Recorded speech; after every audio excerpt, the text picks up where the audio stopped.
Let's talk about the Cowboys here. Follow along with what they're doing. And I want to, Matthew, ask you specifically about Ezekiel Elliott, one of the guys that he has been a staple in the running back community for a long time within fantasy. And last year, he just didn't look like the Zeke that we had come to know. This year, we have him ranked as running back 20. That's crazy low. That seems low. Is that an overreaction? It's a total overreaction. He wasn't healthy. And I wrote about this. I wrote a column, sort of notes that I had from the combine on ESPN.com. And one of the nuggets I had was talking to a bunch of members of the offensive staff.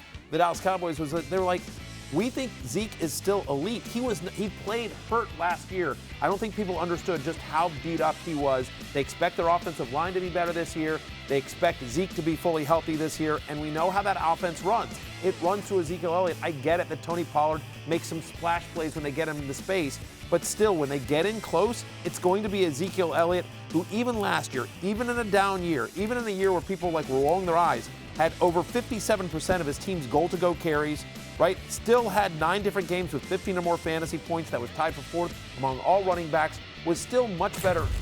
The idea that he is at number 20, a guy that, I understand you don't want to take him top 5, but I think he's a massive value. If you were doing best ball drafts right now, if you're doing an early draft, I think Ezekiel Elliott is a massive value, and nothing about the schedule scares me. Stefania, with Matthew's point, I mean, if he was playing hurt last year, what do we think about him for this year? Yeah, he had a PCL injury, posterior cruciate ligament, for those of you keeping score at home. This is not something that you typically get surgery on. You have to let it heal. What does that need? That needs time. And he kept trying to come back and play through it, and it was admirable, but we could see that he wasn't himself.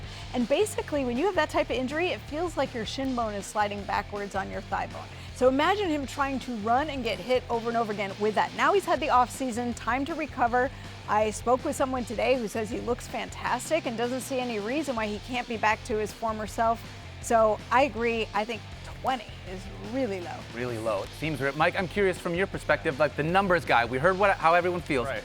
How do you feel about Zeke? Is that too low? So we're expecting a bounce-back season from a 27-year-old running back with 2,000 career touches, not even including all of his workload at Ohio State. I'm not. I think the position is becoming younger and younger. Tony Pollard outplayed him on a per-play basis last year, and yes, I understand maybe he wasn't 100% or certainly wasn't 100%, but I'm looking at the fact that the last 2 seasons he's been outside the top 15 in fantasy points per game at the running back position. So the total points are there. It reeks of survivor bias. He's held up. He appeared in 17 games last year. One of the few to do that. Prior season, Dak got hurt, and that changed their offense. And so you're mixed.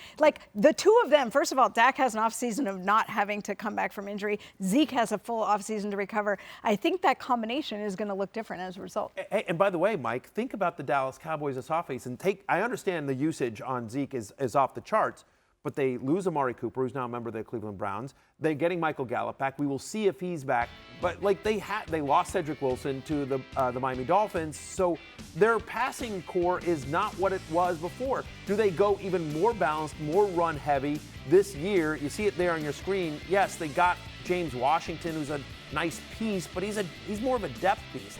Losing Amari Cooper and Cedric Wilson, those are legit losses for that passing offense.